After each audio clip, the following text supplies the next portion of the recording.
I think Noel is going to get it. Yeah, we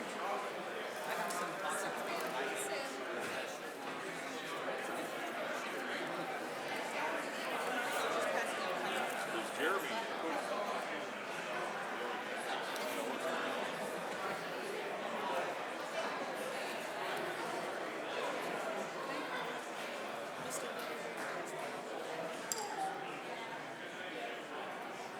Thanks.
Have all the members voted?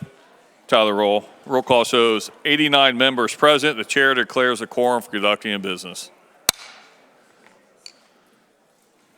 House motion. Mr. Speaker, I move that when we do adjourn, we adjourn until March 14th, 2023 at 1:30 p.m. Representative Lehman. Heard the motion in a second. All those in favor, in case saying aye. Those opposed, no. Motion is adopted. That's 1:30 tomorrow afternoon. Committee report. Senate Bill 316, a bill for enactment of the Indiana Code concerning local government.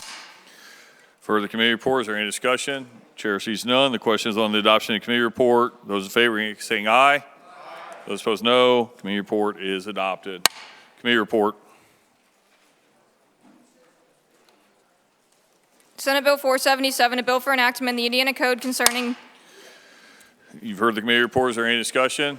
Chair sees none. The question is on the adoption of the committee report. All those in favor, in case saying aye. Those opposed, no. Committee report is adopted.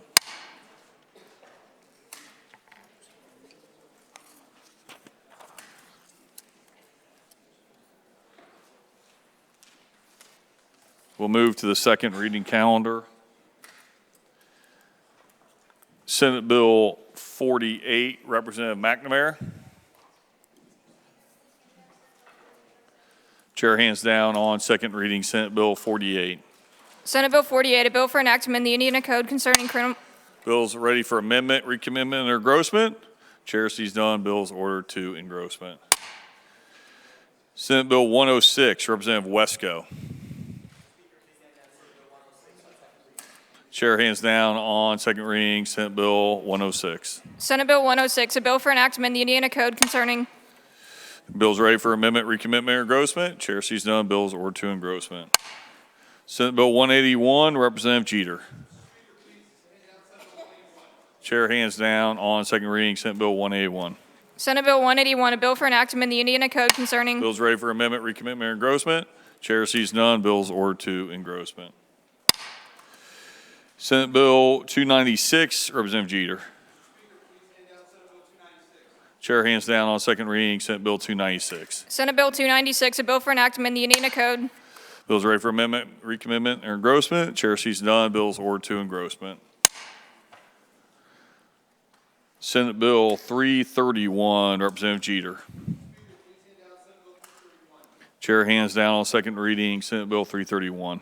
Senate Bill 331, a bill for enactment of the Indiana Code. Bills ready for amendment, recommitment, or engrossment. Chair sees none. Bills ordered to engrossment. Senate Bill 379, Representative Steuerwald.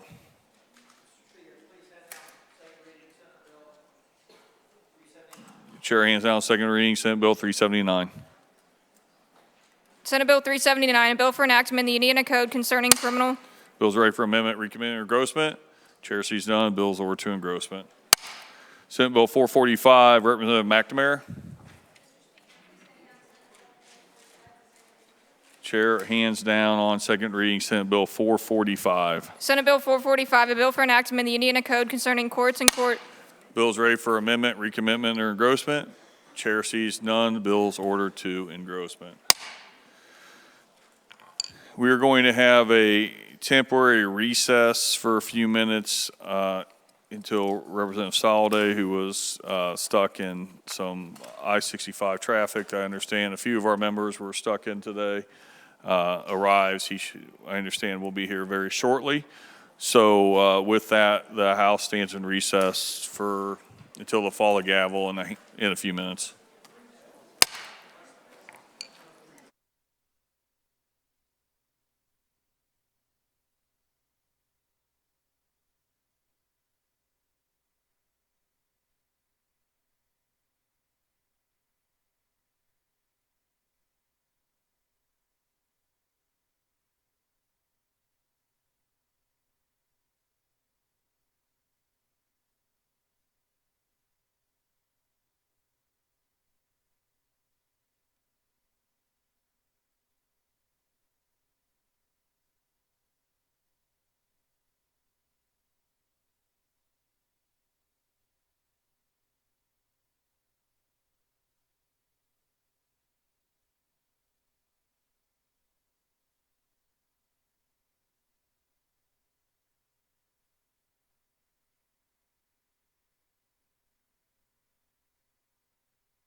House will return to order. Chair sees the quorum for conducting a business. We'll move to the third reading calendar. Chair recognizes Representative Soliday, Senate Bill 114.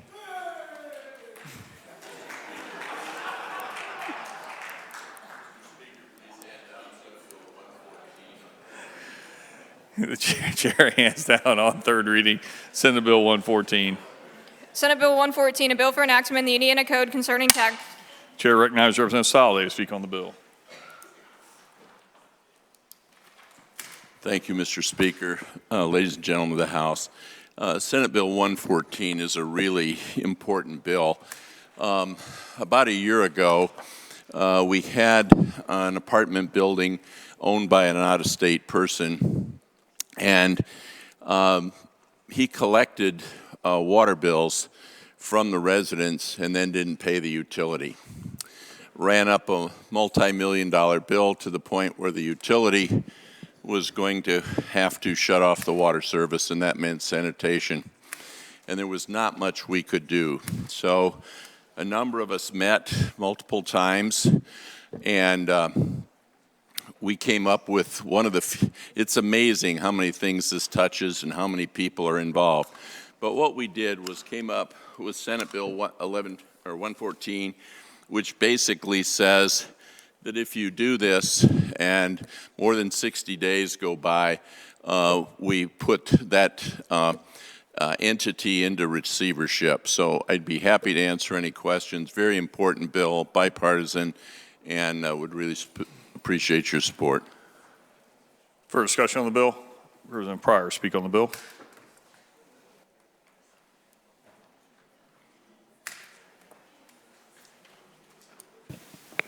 Thank you, Mr. Speaker, and I just want to commend Representative Soliday for working on this and bringing all of the affected entities together.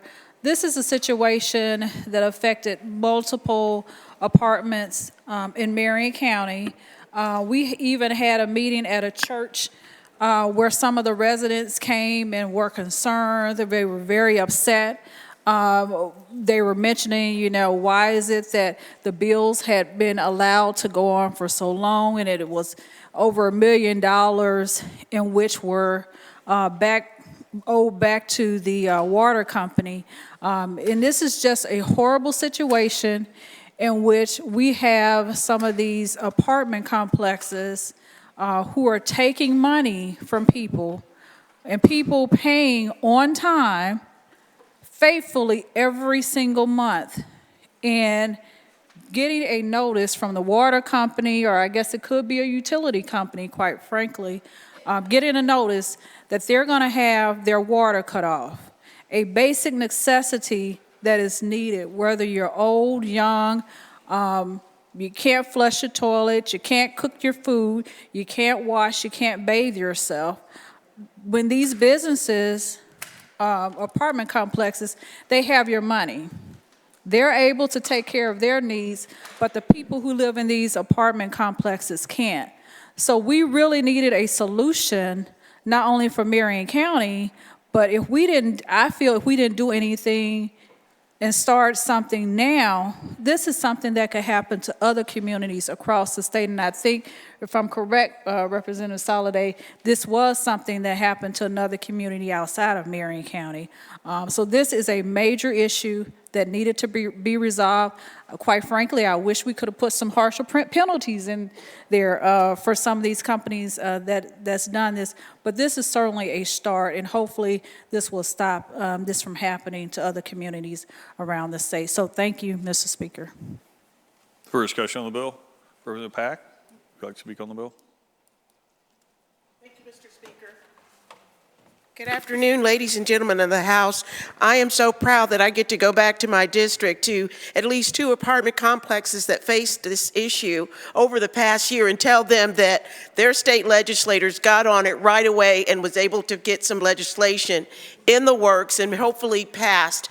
This is the kind of work that I'd love to see happen here in the State House and in the Senate. Thank you, Representative Soliday. They were so close to their water being cut off. And see, what happens with water is you get into being an educator. It's an educational issue also. because these kids are not going to be able to bathe if something like that happens. Their parents are not going to be able to wash their clothes, and that becomes something that they're very self-conscious about and very ashamed of. So I'm happy that I get to report a great thing happening in the State House today. Thank you. Thank you. Further discussion on the bill? Chair sees none. The author has the right to close. He waives it. Question is on final passage of the bill. All those in favor will, when the machine is open, vote aye. Those opposed will vote no.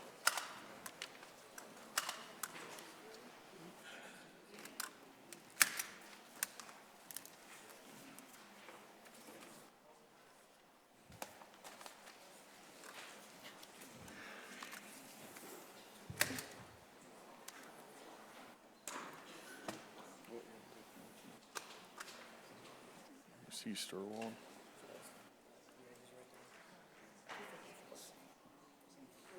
Representative Steuerwald, would you like to vote? If all the members voted, tally the roll. Roll call shows 90 ayes, 0 noes. The bill has passed. Shall the title of the bill remain the title of the act? Clerk shall inform the Senate of the passage of the bill. Senate Bill 176, Representative Soliday. Chair hands down on final passage, Senate Bill 176. Senate Bill 176, a bill for enactment in the Indiana. Chair recognizes Representative Soliday to speak on the bill.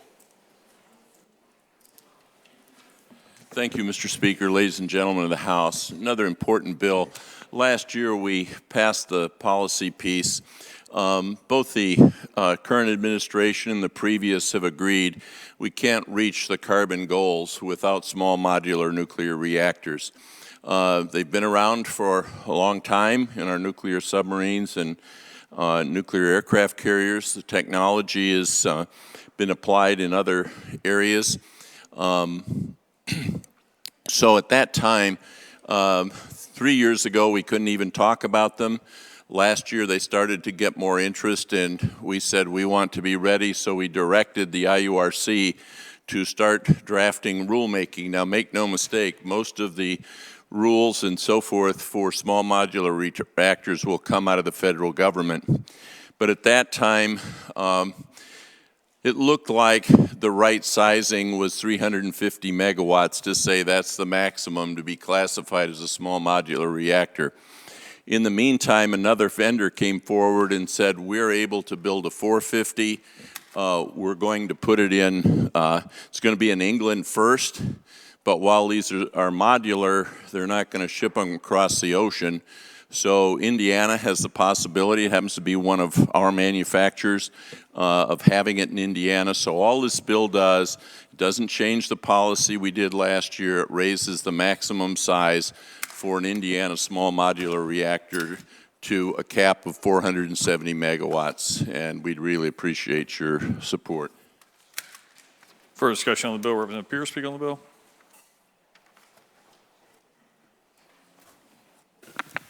Thank you, Mr. Speaker, relation to the House. I rise in opposition to Senate Bill 176.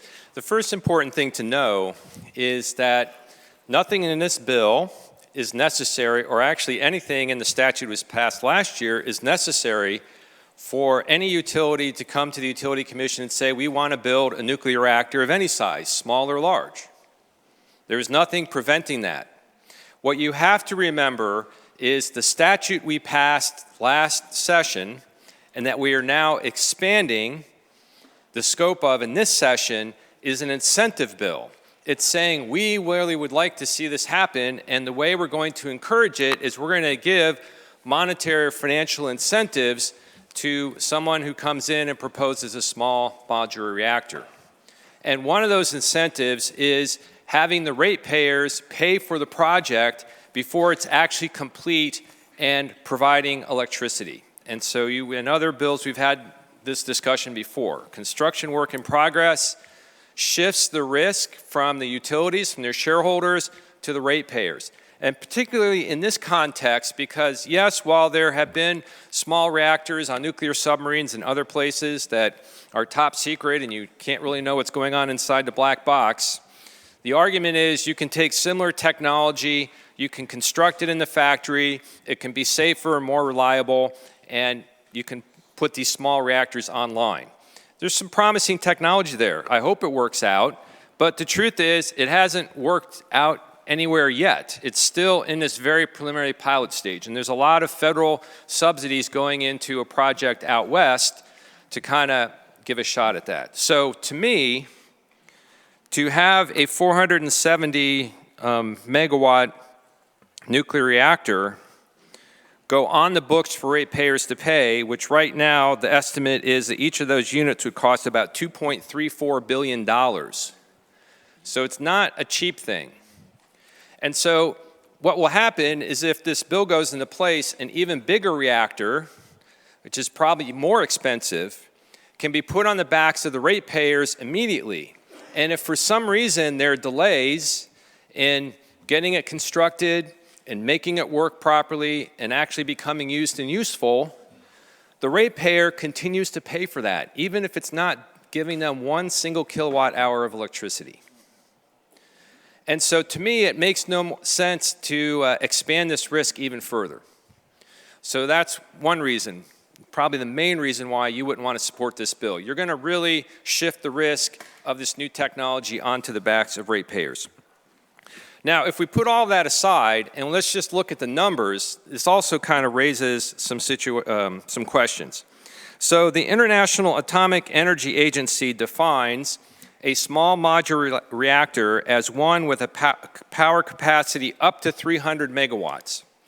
So when this General Assembly passed last year's bill, we were already 50 megawatts above that. We went to 350 megawatts. Now this bill would have us go to 470 megawatts. Just to give you some perspective on that, the smallest traditional nuclear power plant in New York State is 582 megawatts, and the second smallest one up in Minnesota has 2 reactors of 520 megawatts each.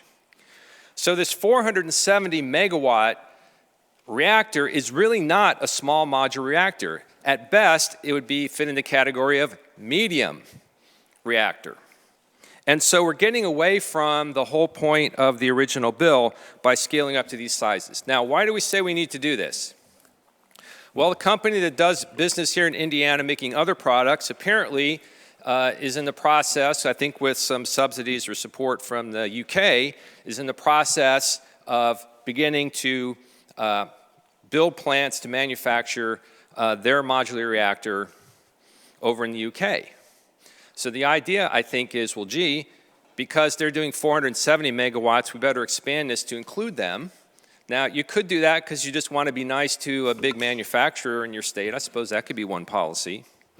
But I think that there's some expectation that somehow this bill will result in those modular reactors actually getting built in Indiana. And during committee, there was not one single suggestion that would happen. The closest we got was, well, we probably wouldn't build them in the UK and ship them to North America. We probably would build a manufacturing facility here. But where that would get built, who knows? So I think it's so speculative whether or not this would actually benefit our state with extra manufacturing. And in light of the fact that we're shifting greater risk onto the ratepayers, I think it makes sense to oppose this bill. Further discussion on the bill? Chair sees none. The author would like to close. Let me just say a few things.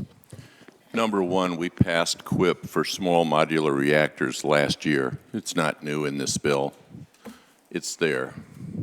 Second of all, the QIP process requires that a utility have a public hearing and declare what they're going to do, public input, and they must approve a CPCN before anything can be constructed. If you know anything about the process, they are held accountable. One of the ones we never hear the end of is Edwardsport.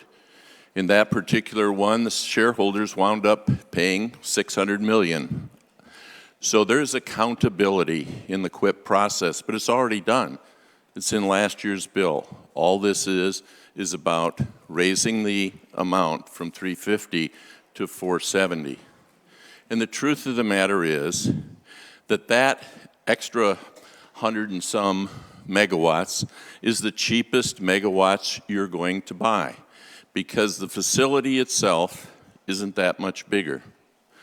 And as far as the safety of the unit, these are orders of magnitude safer.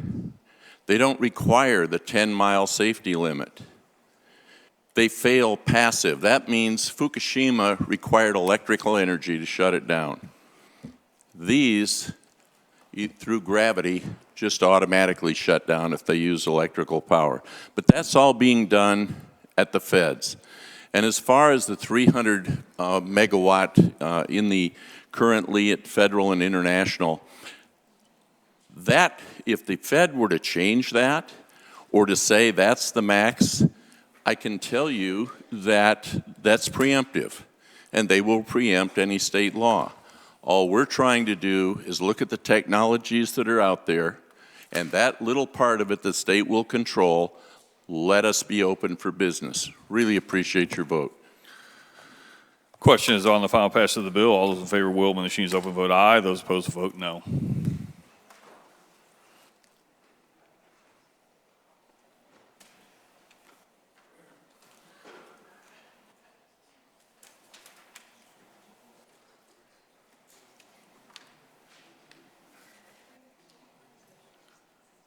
Representative Lucas.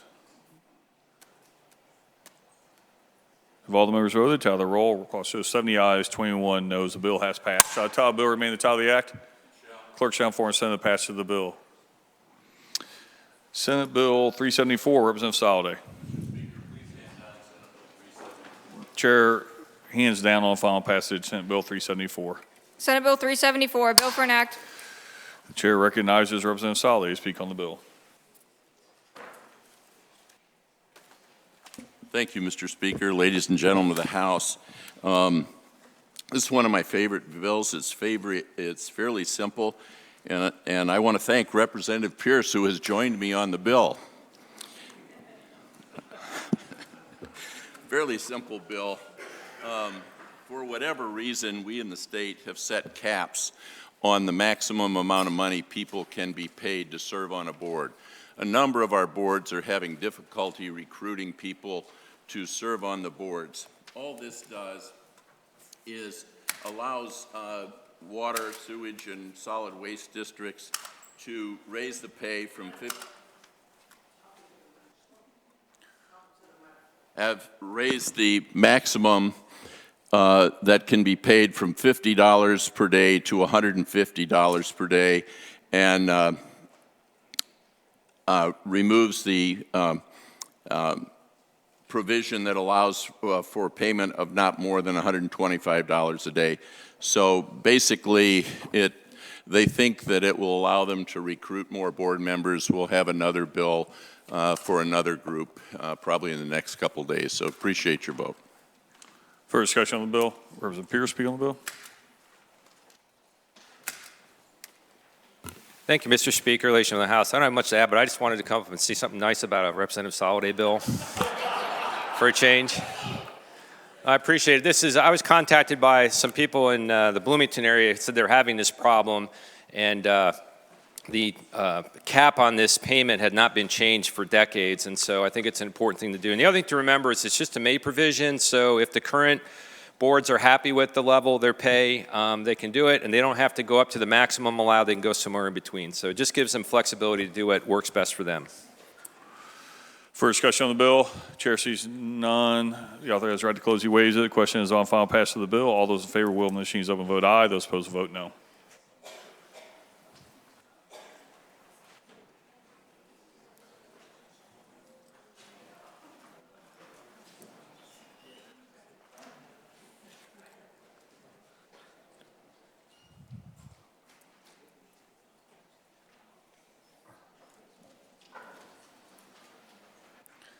All the members voted. Tie the roll. Roll call shows 91 ayes, 0 noes. The bill has passed. Shall the title of the bill remain the title of the act? Clerk shall inform the Senate of the passage of the bill. Committee announcements. Tuesday, March 14, 2023, 8:30 a.m., room 156C, local government. Senate Bill 15, Housing Authority Commissioner Compensation, Representative Soliday. Senate Bill 317, Advance Payments by Political Subdivisions, Representative May. Senate Bill 332, Planning and Zoning Affecting Military Bases, Representative Manning. Tuesday, March 14, 2023, 8:30 a.m., House Chamber Public Health. Senate Bill 4, Public Health Commission, Representative Barrett, hearing only. Tuesday, March 14, 2023, 9:30 a.m., room 156B, Roads and Transportation. Please note the time change starting at 9:30 a.m. Senate Concurrent Resolution 5, urging NDOT to rename a section of State Road 13 in Madison County to the Officer Noah Jacob Chavanez Memorial Mile. Representative Rowray. Senate Concurrent Resolution 6, urging NDOT to rename a section of State Road 135 in Harrison County to the Jacob T. McClanahan Memorial Mile. Representative Engelmann. Tuesday, March 14, 2023, 10:30 a.m., room 156C, Government and Regulatory Reform. Senate Bill 302, Regulation of Charitable Organizations, Representative Karakoff. Tuesday, March 14, 2023, 10:30 a.m., room 156A, Utilities, Energy, and Telecommunications. Senate Bill 9, Electric Service Reliability, Representative Soliday. Senate Bill 33, Solar Panel and Wind Power Equipment Disposal Study, Representative Soliday. Senate Bill 298, Utility Infrastructure Improvement Charges, Representative Soliday. Wednesday, March 15, 2023, 10:30 a.m., House Chamber Education. Senate Bill 167, FAFSA, Representative Baining, amend and vote. Senate Bill 342, Teacher Hiring, Representative Baining, amend and vote. Senate Bill 168, Statewide Assessment Results, Representative Baining. Senate Bill 321, Student Health Matters, Representative Teschka. Senate Bill 340, Imagination Library, Representative Nagel. Senate Bill 404, Access to Transcripts, Representative McGuire. Wednesday, March 15, 2023, 10:30 a.m., canceled. Room 156B, Natural Resources. The meeting has been canceled. Senate Bill 412, Natural Resources Matters, Representative Lindauer. Wednesday, March 15, 2023, 11 a.m., room 156A, Courts and Criminal Code. Senate Bill 286, Credit Time, Representative Steuerwald. Senate Bill 71, Parole, Representative O'Brien. Senate Bill 136, Conviction Data, Representative Bartels. Senate Bill 158, Domestic Violence, Representative McNamara. Senate Bill 301, Sex Offenses, Representative Nagel. Wednesday, March 15, 2023, 1:30 p.m., room 404, Ways and Means. Senate Bill 74, Local Use of Restricted Funds, Representative Prescott, hearing only. Senate Bill 151, Foster Families, Representative Shibley, hearing only. Senate Bill 325, Homestead Standard Deduction, Representative Thompson, hearing only. Senate Bill 327, Gary Community Schools, Representative Thompson, hearing only. Senate Bill 419, State Tax Matters, Representative Thompson, hearing only. Wednesday, March 15, 2023, 2 p.m., room 156B, Environmental Affairs. Please note the time change to 2 p.m. Senate Bill 155, Air Pollution Control, Representative Morrison. Senate Bill 451, Carbon Sequestration Pilot Project, Representative Morrison. Senate Bill 472, Advanced Recycling, Representative Morrison. Is there further business from the chamber? Representative McNamara, further announcement? Heard the motion in the second. All those in favor, in case saying aye. Those opposed, no. Motion passes. We are adjourned.